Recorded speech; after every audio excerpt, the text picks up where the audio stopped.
TV Comunitária do Rio de Janeiro, canal 6 da NET, transmitindo também online tvcrio.org.br. Nas nossas câmeras e na produção, Max Figueiredo, coadjuvado aí também com o nosso querido João Aquino. Hoje nós temos aqui no nosso programa a presença que nos visita pela primeira vez do professor, o nosso educador Gaudêncio Frigoto. Professor, seja bem-vindo no nosso núcleo sindical, aqui na TV Comunitária do Rio de Janeiro. Um prazer. E para a sua saudação aqui, a nossa telespectadora e telespectador, Gaudêncio. Prazer estar aqui e poder contribuir e debater temas que sempre são fundamentais, como os que vocês têm tratado comumente. O tema anterior mostra o nível e o conteúdo do que vocês elaboram aqui para a sociedade. Professor, vamos fazer uma viagem em termos de cenários, como em termos de educação no mundo, na América Latina e no Brasil. Como está hoje, como o era antigamente, tem melhorado no geral e aqui em particular no Brasil? Olha, eu costumo dizer que a educação é constituída e constituinte da sociedade. Então, não há uma educação avançadíssima se não tem um avanço na sociedade. E nós vivemos num mundo capitalista, uma profunda regressão social, política, jurídica e humana, e uma regressão no campo da educação. Lendo um sociólogo italiano, Luciano Gallino, escreveu um livro sobre os tempos que vivemos para os netos. E ele dizia que vivíamos um tempo de governos da estupidez humana. E a estupidez humana era exatamente governos que governavam não para a sociedade, não para os seres humanos, mas para o mercado, chamado mercado. E a educação, que até os anos 60, a educação escolar, era entendida como um direito social e subjetivo de todo e qualquer cidadão. A partir dos anos 60, começou a ser tratada como um capital, a ser capital humano. E mais recentemente, ainda mais restritamente, uma visão que oferece, digamos, a cada grupo social, na diversidade e na desigualdade, formações extremamente diversas e desiguais. Então, há uma profunda regressão na educação no mundo, e o Brasil, talvez, com o golpe que a literatura está colocando aí adequadamente como um golpe civil, mediático, melhor, jurídico, e eu diria até policial, está tomando medidas que absolutamente violentam o espaço público, a escola pública, a universidade pública, a saúde pública. É inimaginável pensar a medida que foi tomada de, por 20 anos, congelar o investimento no setor público. Isso significa congelar aquilo que é direito universal, porque só o Estado, ainda que um Estado, como diria o historiador Hobsbawm, não este Estado, mas só o Estado pode garantir direitos universais. Nem a empresa, nem a igreja, nem uma ONG e nem um sindicato, né? Ele tem sua especificidade. Então vivemos num tempo extremamente regressivo. E o Brasil volta lá nas leis trabalhistas ao século XIX. E nós regredimos nas reformas, ou melhor, nas contra-reformas do campo da educação aos anos 50, as leis capanemas, onde não há equivalência no ensino médio, por exemplo, a contra-reforma do ensino médio. E uma asfixia da universidade pública. Grupos como Croton, Lehman, está se discutindo hoje, por exemplo, toda a educação de jovens e adultos à distância. Isto é, este jovem que não entrou na escola, ou ficou pouco na escola, ou esse adulto que sequer entrou na escola, nunca vai entrar na escola. Então são medidas de uma brutalidade humana sem precedentes. Professor, eu quero também dar um enfoque aqui na sua formação. Eu sei que o senhor também foi do interior do Rio Grande do Sul, né? Da área rural. E numa das suas declarações, o senhor fala que aqueles alunos que foram seus colegas, se você não sai daquele meio, a escola para os ruralistas e a escola para os cidadãos, né, os habitantes da cidade, você teria talvez ficado no 4º ano. Depois, mestrado em História, né, Filosofia, e hoje doutorado também em Educação. Escola sem partido. Que modelo? Isso foi tirado o quê? Do Hitler, de Mussolini? De onde vem essa doideira?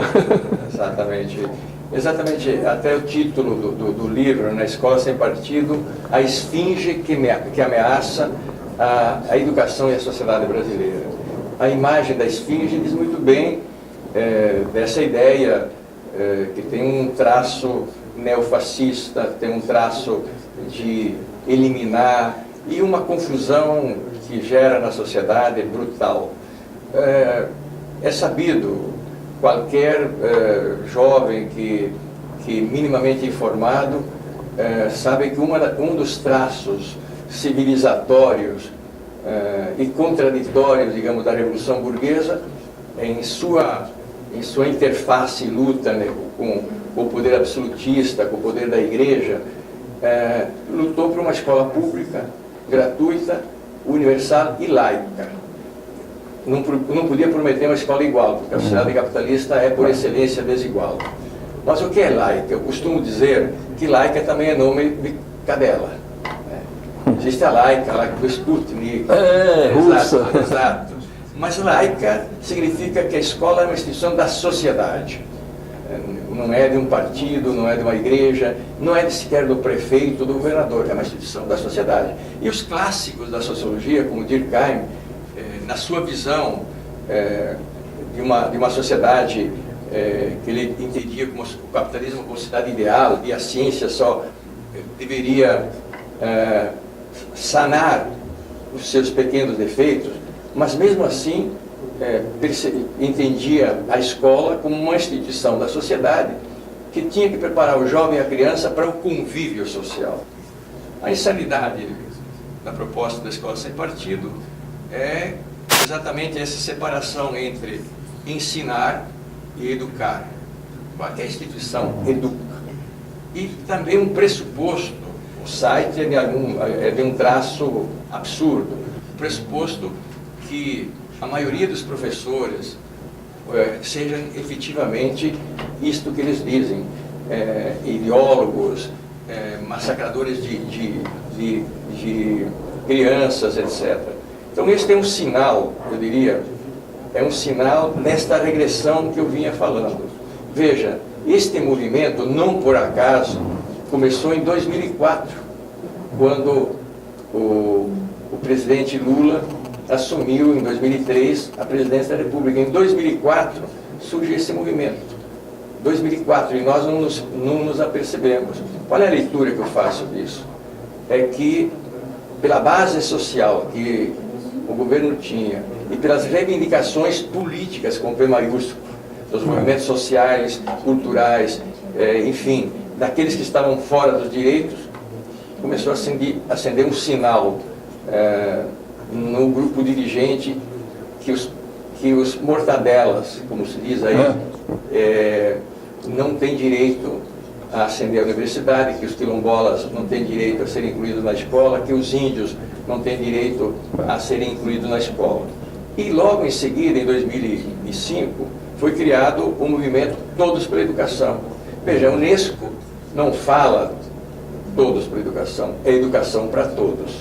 Então aquela malandragem de linguagem é um grupo de 14 maiores empresários brasileiros e criam um fundo, vão ter depois perdão de impostos, e tem mais 18 institutos, que são os institutos que vendem pacotes de educação. E é isto que as contrarreformas estão produzindo.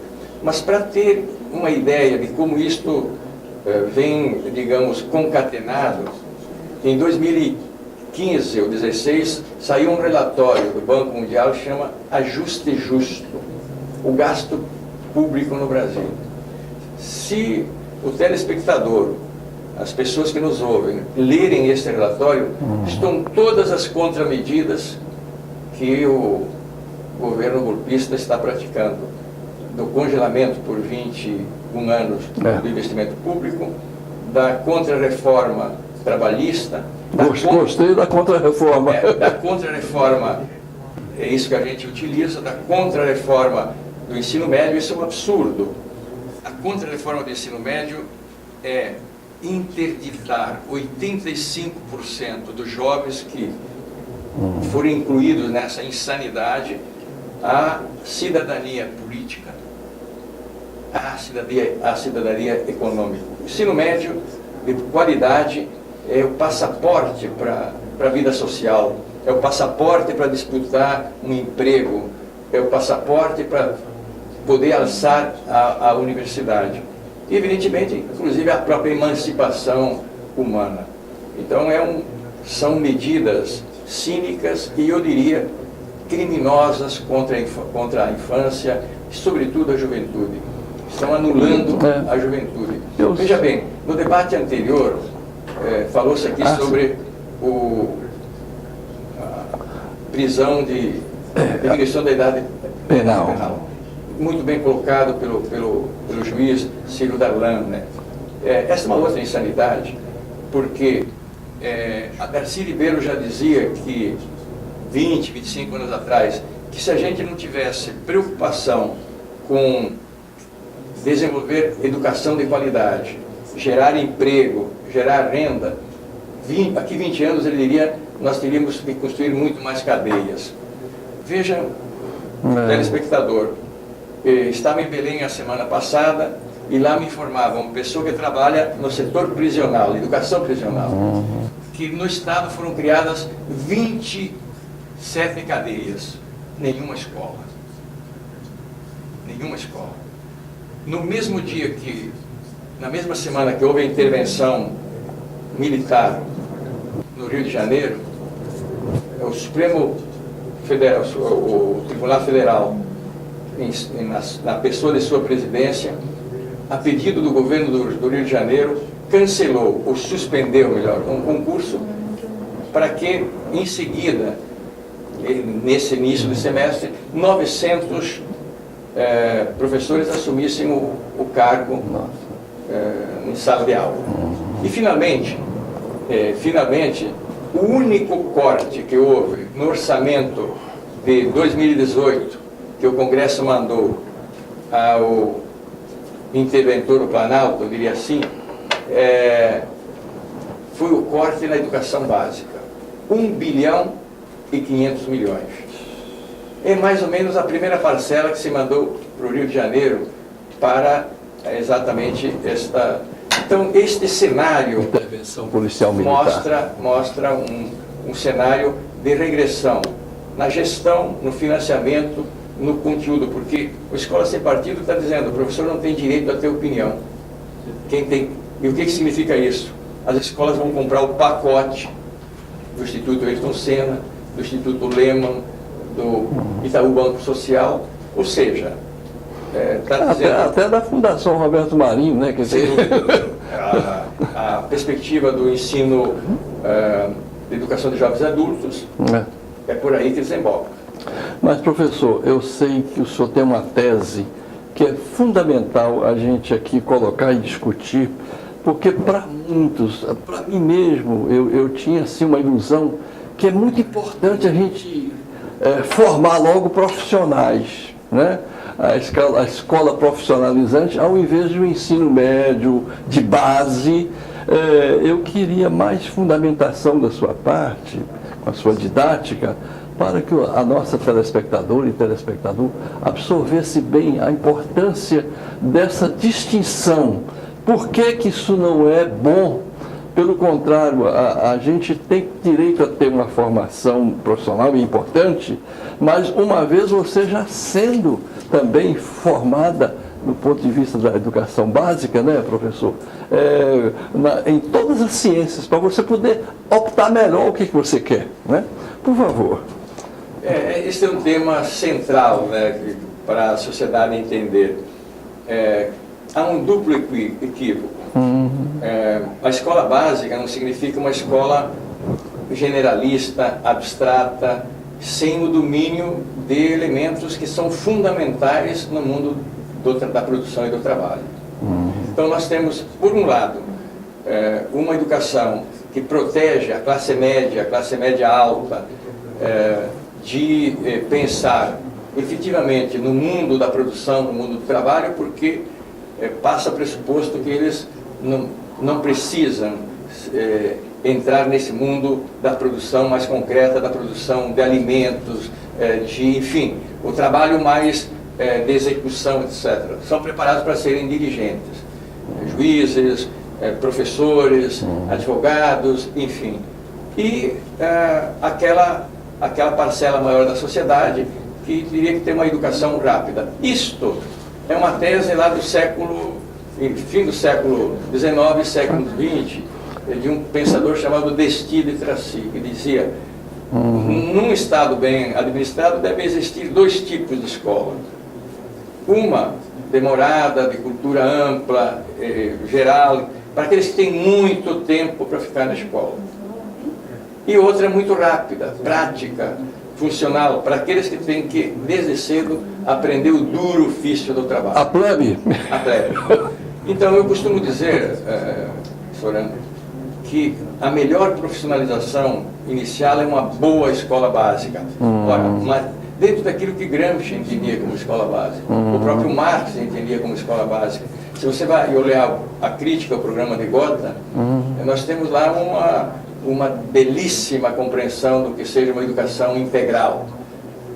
Marx dizia que é uma educação intelectual, conhecimento, corpórea, uma educação omnilateral, isto é, do latim, que envolva todos os sentidos, as dimensões, mas também a educação politécnica ou tecnológica. Há um grande debate sobre isso na área de educação, mas o significado é o mesmo, embora as palavras possam ser diferentes. Uma educação básica é aquela que dá a base para entender todas as ciências que estão implicadas em todas as atividades humanas. Então, esse domínio das ciências, das ciências da natureza e das ciências humanas, é ali que no ensino médio, que é a oportunidade de ter esses fundamentos, porque a universidade depois especializa. Então, uma boa educação básica, ela tem que ser desenvolver intelectualmente, mas também tem que desenvolver na sua dimensão técnica, na sua dimensão política, na sua dimensão cultural, na sua dimensão estética, etc. Então, básica é porque tem que dar a base. E, evidentemente, o ensino profissionalizante, stricto sensu, teria que ser ou a universidade ou pós-médio. Mas veja, não estamos aqui defendendo uma escola generalista de um lado e uma escola estreita do outro. A escola básica tem elementos de educação profissional e técnica dentro dela. Eu diria que as escolas técnicas federais, hoje os institutos federais, tinham o embrião desse tipo de formação no ensino médio, tanto que é um ensino médio de padrão internacional ainda hoje. Eu diria que no Brasil nós temos 10% a 12% da população que faz o ensino médio num nível internacional. E esse é dado em Pedro II, algumas escolas estaduais. De resto, não temos ensino médio. Mas, professor, mesmo a gente vendo que o neoliberalismo e a globalização trouxe, no geral, em nível mundial, assim, um certo retrocesso, mas mesmo em relação ao mundo, nós estamos muito atrasados, né? Por exemplo, nosso índice de analfabetismo, nossa sede por leitura, nós estamos muito atrás do resto do mundo. Muito. Como melhorar isso e como chover essa situação? Veja, nós temos praticamente 4 a 5 populações do Uruguai analfabetas absolutas. Meu Deus. Mas se a gente for entender o conceito de letramento, de entendimento de uma leitura de forma crítica de jornal, a estatística sobe muito. Mas nós temos 16 milhões de jovens que deviam estar na escola e que as estatísticas chamam de geração nem. Nem estuda, nem trabalha. Essa é uma categoria que nós não podemos aceitar. Por quê? De fato, não estudam, mas trabalham. Que trabalho? Exatamente o trabalho que mais cresce no mundo. Faleceu esta semana um grande intelectual alemão chamado Elmar Alpert. Ele esteve no Rio, a convite da UERJ, e eu coordenei esse curso sobre a crise e as suas diferentes dimensões. Em uma das conferências, a crise do trabalho, ele mostrava que o trabalho que mais cresce no mundo é o trabalho ilegal e o trabalho criminoso. Ilegal é exatamente os que vivem não pagando imposto, etc. Criminoso é aquele que é produto roubado, mas é tráfico de armas, tráfico de órgãos, tráfico de drogas, enfim. Então, esses jovens que não trabalham têm cor e têm classe social. E eles são vítimas, como dizia o Ciro Darlan, são vítimas da sociedade. A sociedade é que é criminosa, como dizia ele. Então, como melhorar isso? Não dá para defender a tese que tudo melhoraria se nós tivéssemos uma boa educação. Não, temos que ter uma boa educação, mas para ter uma boa educação tem que melhorar a sociedade que produza isso, senão nós caímos num ciclo vicioso. Ou seja, os pobres são pobres porque têm pouca educação, ou têm pouca educação, pouca educação no sentido escolar porque são pobres. Eu posso dizer, na minha própria origem social, que os pobres têm pouca escolaridade porque são pobres. Mas se você der a chance de uma boa escolaridade, isto é, der a materialidade, os elementos, eles transitam. Você pode transformar todas essas crianças e jovens, chamados nem, em juízes, em advogados, em excelentes profissionais em todas as áreas. Mas isso tem que mudar. O sistema tributário, o sistema jurídico, o sistema político, enfim, aquilo que a sua geração e a minha ouvimos e lutamos pelas chamadas mudanças estruturais. E que o próprio campo de esquerda tem que entender que é um passo antes da possibilidade de uma sociedade socialista efetiva. Você não faz um socialismo pelo quanto pior, melhor. E também você não o faz pelo alto. A história nos mostra isso. E, portanto, há uma luta. A luta por uma educação de qualidade é também uma luta pela diminuição da desigualdade, etc, etc. Agora, se a gente olha este momento, isso nos permite entender que toda vez no Brasil que há a possibilidade de um salto qualitativo, vem ou uma ditadura, duas no século XX, ou golpes institucionais, ou golpes do tamanho deste que beira a ditadura empresarial militar. Como esse que nós tivemos a deposição da presidente legitimamente eleita, né? Sem dúvida, a Dilma Rousseff. Sem dúvida. O Veríssimo, olhando esse contexto de 2015, escreve uma crônica que eu recomendaria, porque o título é O Ódio. E exatamente é uma entrevista, a única entrevista que a mídia empresarial, máquina de moer cérebros, essa é uma máquina de moer cérebros, como me dizia um antropólogo na Venezuela. A única entrevista que a imprensa a mídia empresarial deu, o único espaço, aliás, foi a entrevista ao Jô Soares. Ele foi absolutamente odiado. Então o Veríssimo escreve uma crônica, Luiz Fernando Veríssimo, grande figura, escreve uma crônica, O Ódio. E lá pelas tantas ele diz o seguinte: está no DNA da classe dominante brasileira fazer um golpe, com as armas, se preciso, ou sem elas, toda vez que se vê contrariado em seus interesses. E ele diz: contra o ódio não há argumento, porque o ódio neste momento, e o Escola Seu Partido é a expressão disso, ódio é com aqueles que defendem a justiça social. Então este é o clima, Soriano, do ovo de serpente, eu uso a imagem aí do ovo de serpente, e da esfinge a ser decifrada. Ou a gente decifra essa esfinge e é um cenário duro, mas não impossível de superar. Eu não sou absolutamente pessimista. Eu acho que as contradições são tamanhas que a sociedade está começando a prestar atenção. Me dizia numa reunião onde a gente discutia a Frente Brasil Popular, me diziam os jovens que participam dos movimentos sociais, Via Campesina, MST, Habitação, dizia a única reforma, isso em maio do ano passado, não em maio do ano passado não, em maio, sim, em maio do ano passado, dizia, a única reforma que não vai passar vai ser a da Previdência. Mas diz por quê? Porque o povo entendeu, o povo entendeu, que ele não vai ter tempo de ter o direito.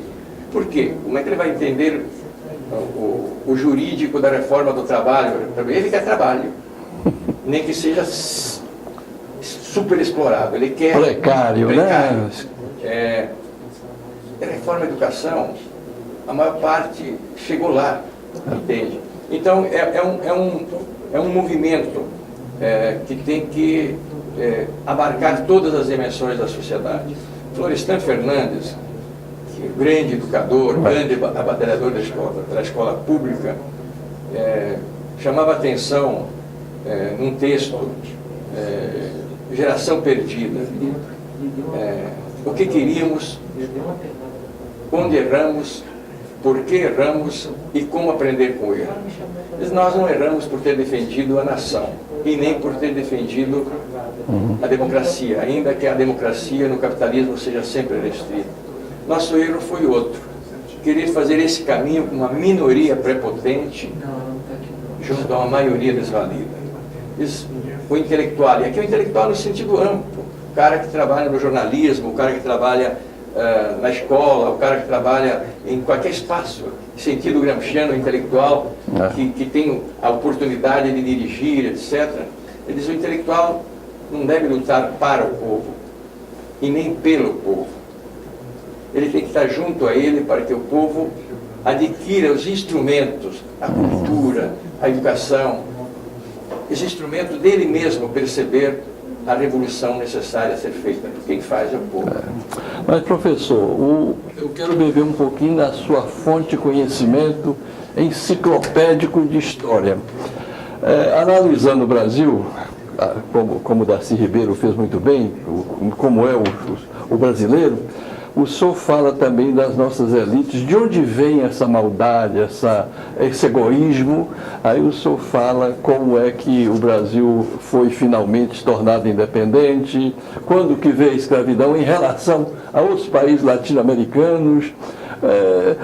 Discorre um pouquinho o quanto nós fomos tardios, né, nesses avanços sociais. A elite brasileira, ou a classe dominante brasileira, tem dois estigmas na sua testa. Ela é pequena, mas ela é violenta e poderosa. É o estigma da escravidão. Eu trabalho no curso semestre um livro de um pensador italiano contra a história liberal. O senhor, um parênteses, na UERJ, né, na Universidade do Estado do Rio de Janeiro, qual cadeira, qual curso, é pós-graduação, né? Bom, eu trabalho na graduação à noite, e num doutorado e mestrado em políticas públicas de formação humana. E justamente nesse semestre eu trabalho um campo de seminários que é mostrando exatamente esta visão que se proclama a igualdade de todos, etc. Mas, na verdade, como dizia, no Brasil nós temos duas marcas que as burguesias dos países centrais não tiveram, e foram nacionalistas, defenderam, construíram nações. Aqui não. Como diz Florestan, aqui nós temos uma burguesia que nunca foi nacionalista. Ela é anti-nação, anti-povo, anti-ciência, anti-cultura, anti-educação geral, para todos. No discurso que Florestan Fernandes fez quando foi homenageado na USP em 94, ele diz exatamente isso. Ele diz: a universidade é o espaço de criar conhecimento, cultura, arte. Entretanto, isto não está no projeto desta elite, que eu dizia que tem a marca, um estigma, é o estigma escravocrata, e o outro é o estigma do colonizador. É uma classe colonizadora. É uma classe que já Caio Prado dizia, né, que tinha três características. Ela é mimética, ela imita, ela compra ou ela copia. Portanto, ela não incentiva a cultura própria, a ciência própria, mas ela se junta aos grandes grupos e tem benefícios nisso. Ela é, em primeiro lugar, então, ela é mimética. Segundo, ela não tem a perspectiva de fundar uma nação, entende? Ela está voltada muito mais para sempre um império, né, e subserviente a ele, e uma simetria brutal entre o que ganha o capital aqui e o que ganha o trabalhador. Então, são essas duas marcas, né, que, digamos, interferem na política e que estão presentes, eu diria, na universidade, no judiciário, no executivo, em todos os campos de execução executivos. E isto que trava no Brasil. Então, toda vez que há possibilidade de um avanço, se juntam essas forças e nós temos um profundo retrocesso na sociedade. Uma espécie de castigo de Sísifo, né? Aquele cidadão que pecou, grego, que recebeu o castigo de rolar uma pedra até a montanha, mas quando chegava lá, veio uma força que o arrebatava. Então, mas por outro lado, eu tive o privilégio de, durante 20 anos, viajar esse país, gerenciando programas de educação eram cursos de formação de professores que não tinham o título de professor, médicos, psicólogos, juízes, e que a Fundação Getúlio Vargas gerenciava pelo MEC. E o Brasil mudou muito do ponto de vista das realidades no campo da educação. Você vai em Belém hoje, tem uma poderosa universidade. Você vai em Macapá, que não tinha nada, você tem uma universidade. Eu acredito, Soriano, que com todos os massacres que o povo brasileiro recebe, especialmente da massa violenta de todo dia, de uma mídia empresarial irresponsável, pouca ética, etc., e a pouca oportunidade que se tem, quando se juntar o elo disto que está sendo construído por baixo na sociedade brasileira, nós podemos dar um salto.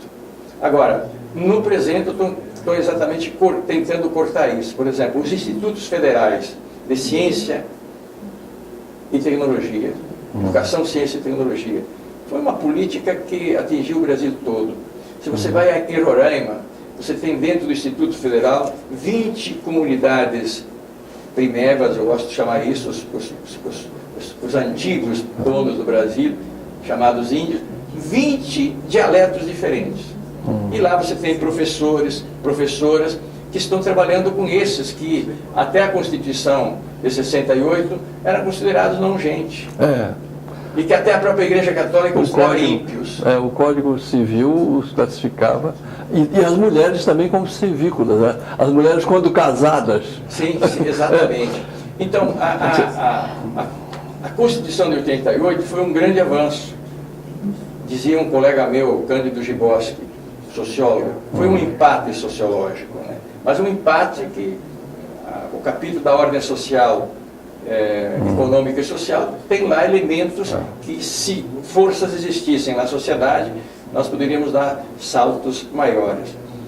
Mas o próprio Florestan diz uma coisa que deve nos dar como um elemento de esperança. Ele diz: a história ninguém a abre e fecha a história não se abre nem fecha por si. São os homens e mulheres em luta, em conflito, que fecham ou abrem o circuito da história. Nós percebemos no Brasil vários momentos de abertura, de possibilidades. Nesse momento vivemos um momento de fechamento brutal, eu diria. Mas não é para sempre. O senhor não acha que, como tivemos as diretas já, a questão do petróleo, né?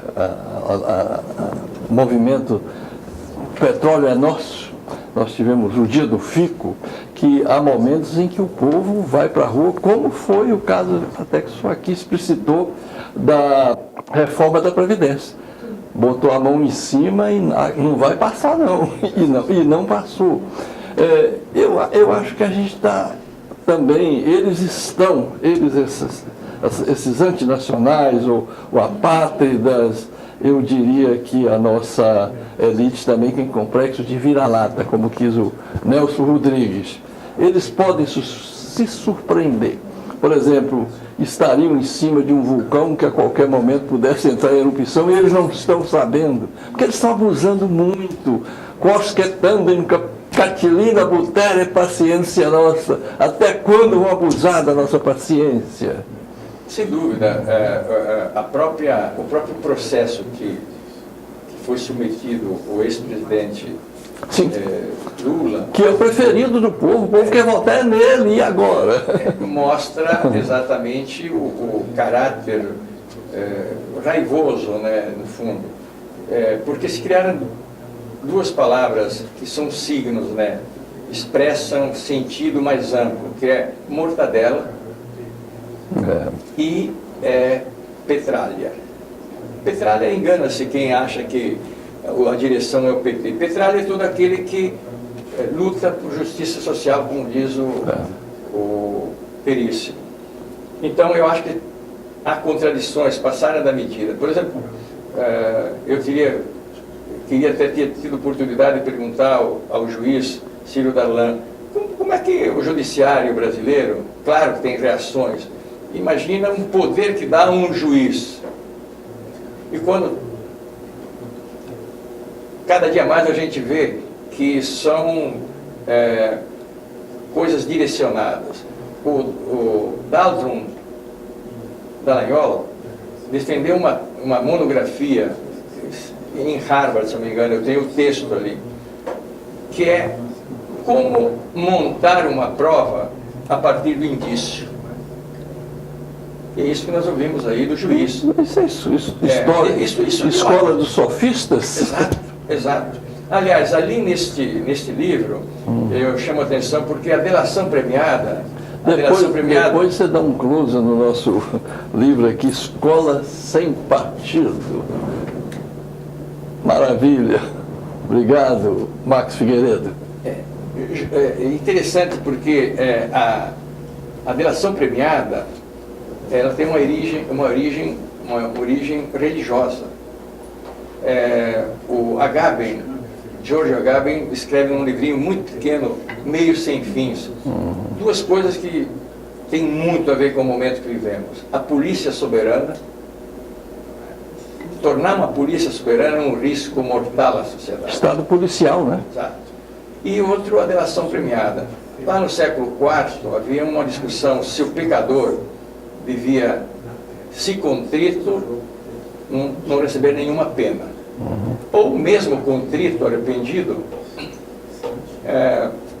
fazer uma pena, ter uma pena. Venceu essa, você vai se confessar e tem que ter uma pena.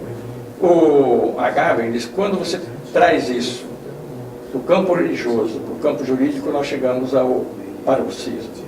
E o Dallagnol disse que na véspera do ex-presidente ter a prisão decretada, enfim, a decisão do Supremo, ele disse que ia jejuar.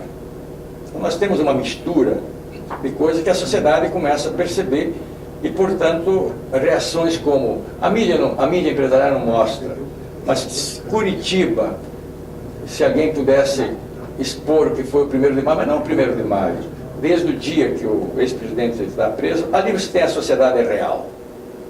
Aí você tem os movimentos que lutam por justiça, por igualdade, mas não só os movimentos de baixo, artistas, intelectuais, enfim, todas as áreas estão aí dizendo, olha, temos que tomar consciência do que está se fazendo no Brasil. Porque o que é mais grave é que está se vendendo o futuro de gerações, o que resta ao país. Você mencionou a Petrobras. A Petrobras já não é brasileira, né? O golpe já fatiou tudo. O pré-sal, né? Pré-sal. Agora a Eletrobras. O que sobra? Mas qual é o direito desses... Da Petrobras eles querem vender o caixa da Petrobras, que é a Eletrobras, que é a BR distribuidora, que é onde você exatamente vende o produto final e arrecada. Ou seja, voltando ao tema educação, se a gente fizesse uma pequena auditoria da dívida pública, independente, e que nós tirássemos 3, 4% dos juros que nós pagamos da amortização da dívida pública, tinha dinheiro para saúde e educação ali, os economistas, enfim, e para políticas sociais. Isso é outro crime que se comete. Então, veja, a educação depende de materialidade. Eu digo, a qualidade da educação tem 2 elementos. A materialidade qual é? É uma escola que seja digna, que tenha lá sala de professor, sala para aluno, biblioteca, salas que não sejam presídios. Nenhum jovem aguenta hoje ficar numa escola o dia todo, se é um tipo puleiro, se não tiver um espaço para esporte, se não tiver um centro de cultura, etc. Um anfiteatro. Um anfiteatro, onde ele possa exercitar a sua juventude, enfim. Então, isto não é um problema econômico. É muito mais barato do que manter cadeias. Há anos eu fazia análise de custos da educação, quando estava na FGV. E um vereador, se não me engano, de Belém, mostrou que um mês de um preso era mais que um ano do aluno público custo. Entende? Então, há um conjunto de medidas que a sociedade brasileira tem que ter, digamos, na agenda. Hoje, eu diria, para ter minimamente o Estado de Direito, é revogar a prisão do ex-presidente, independente desse... Eu também não sou filiado ao Partido dos Trabalhadores. Segundo, buscar uma forma de restabelecer o Estado democrático de direito. Temos que fazer, sem dúvida, uma auditoria da dívida. Enfim, a questão do imposto progressivo, grandes fortunas, isso vem lá dos anos 40, na verdade. Ou seja, voltamos lá à velha luta, reformas estruturais. Professor, deixa eu dar aqui um palpite, enquanto economista que eu sou. A dívida consome 47% do nosso orçamento, do que produzimos. Mas, ainda que essa dívida fosse, nesse instante, tornar-se inexistente, vamos supor que os credores, num gesto de benevolência, vocês não devem mais. Mas não vamos mudar a estrutura que gera essa dívida. Por exemplo, todos os Ubers que você toma, aquele motorista, quando recebe R$100, R$25 vai lá para os Estados Unidos. Tiradentes se revoltou, se indignou contra 20%. Hoje é 25% do seu serviço vai para os Estados Unidos. Cada vez que a gente paga no cartão, a gente é tributado e vai para o exterior. Então, ele falava exatamente o seguinte: as relações também de troca. Quando você exporta ferro, quem dita quanto o seu ferro, a sua commodity vale, são eles. É a Bolsa de Tóquio, é a Bolsa de Nova York. E eles não dizem, isso não vale nada. O que vale mesmo, com todo respeito ao meu querido Marcos Figueiredo, é uma câmara que tem valor agregado. Então você, para poder comprar uma câmara dessa, você precisa de um vagão de ferro bruto que a gente produz. Ou talvez dois, ali dizendo. Então, essas relações de troca é que nos faz manter subdesenvolvido em relação ao desenvolvido. Então, é preciso uma nova ordem econômica mundial. Ou seja, é um projeto desde lá do Império, né? De uma classe dominante que Rui Mauro Marini, Florestan, trabalharam nisso, quer dizer, é uma classe que construiu um capitalismo dependente de desenvolvimento desigual e combinado, concentração de riqueza e ampliação da miséria, né? Romper isto, quer dizer, aí isto tem que ver, por isso que o Darcy Ribeiro, creio que dizia que a negação da educação pública não é um equívoco, é um projeto. Florestan, nesse discurso, fala isso. Quer dizer, é um projeto não optar por ciência própria, arte própria, cultura própria. E ele até cita Monteiro Lobato, que teria dito num conto que os americanos deveriam pôr no fim da espécie não um macaco, mas um brasileiro. E aí o Florestan diz, não, evidentemente isso temos que tomá-lo como uma brincadeira. Isso que você dizia, o complexo de inferioridade que nós temos. O vira-lata. De vira-lata que nós temos. Então, sem ofender os nossos queridos animais de estimação. Exato. Né? Então há um processo de negação da cultura, a cultura em geral, o próprio cinema. Quantas películas que produzem a nossa realidade passam no cinema brasileiro. Tudo dominantemente filme americano, né? Proporcionalmente a maior parte americana. Eu vejo isso pela própria da minha casa. Eu tenho uma filha cineasta, abandonou o campo e um filme que tinha produzido tinha sido distinguido em Cannes. Ela foi a Cannes. Sobre juventude, e depois foi para a Holanda. Se é que você pedir para o povo brasileiro sobre esse filme, ninguém sabe, porque não passa, ou se passa às 3 da manhã, uma ou duas vezes, para cumprir a tabela formal em relação aos filmes. Então, o Francisco de Oliveira tem uma expressão que diz que nós somos uma sociedade ornitorrinco, que é aquele animal que é mamífero e pássaro. Uma impossibilidade genética de desenvolver como pássaro ou como mamífero. Então, uma sociedade que produz a miséria se alimenta dela, né? Então, e esse é um projeto. E o que estamos discutindo neste momento é de que a sociedade brasileira, com problemas, com equívocos, mas nos governos do presidente Lula e Dilma, sem romper nenhum compromisso com os grandes grupos, digamos, verdade, e sem fazer nenhuma reforma estrutural, mas assim mesmo fizeram coisas diferentes. 16 universidades, 18 universidades públicas, boa parte delas vindo dos movimentos populares, Fronteira Sul, Pampa, do Côncavo, 400 institutos federais. Eu acabei de fazer uma pesquisa de 5 anos. A interiorização é coisa fantástica, coisas fantásticas que se produzem no interior de todo o Brasil. E agora exatamente são essas políticas que estão asfixiadas. Os institutos vão ser asfixiados. A ideia do ensino médio integrado, que foi uma defesa a qual vários de nós trabalhamos, exatamente, ensino médio integrado que articula formação humana sólida, formação cultural sólida, mas também formação técnica, a base para entender a ciência que está hoje em todos os processos de produção e em todos os serviços da sociedade, inclusive dentro da nossa casa. Então, o golpe se vinga contra, digamos, o pouco, mas que na realidade brasileira significava muito para muitos, na educação, na renda, na possibilidade do emprego, etc. Agora estamos trabalhando para quê? Para o capital financeiro, garantir o capital financeiro. Você, muito mais que eu, leio seus trabalhos, sabe que é isso.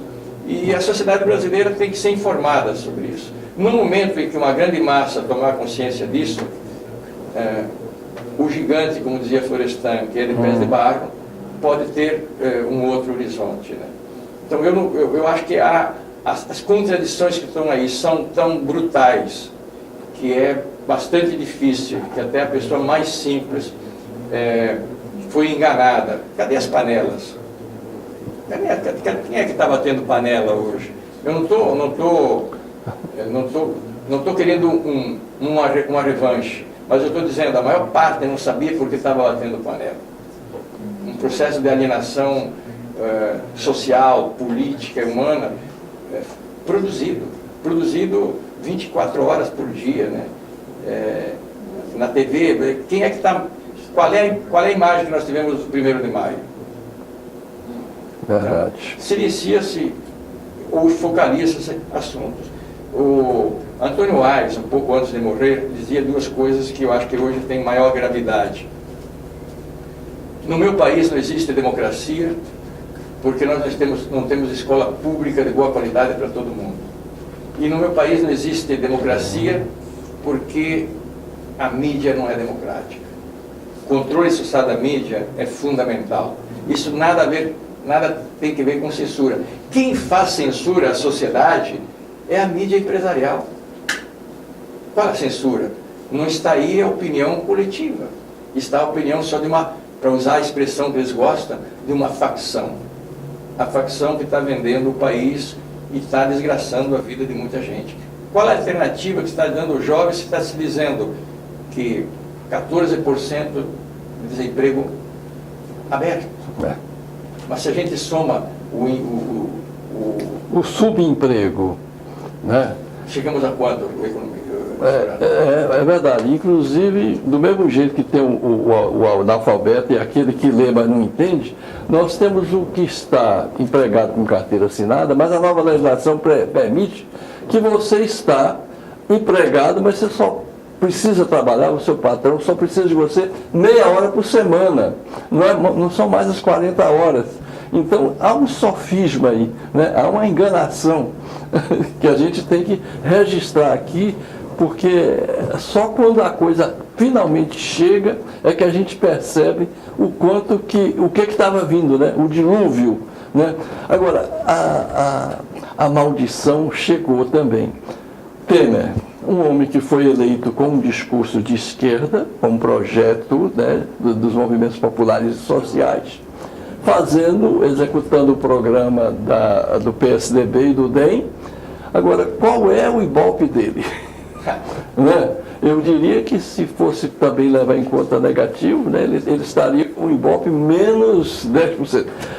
Professor Rigoto Gaudêncio, nós temos 3 minutos para aqui, perante as nossas câmaras, o senhor dar a mensagem do educador, de que maneira a gente pode sair dessa e como sairemos, né? O primeiro ver quem é o sujeito deste golpe. O sujeito desse golpe é o grande capital, o mundo e os interesses internos. Então nós temos que entender isso. Mas segundo, eu dizia que eu não sou pessimista.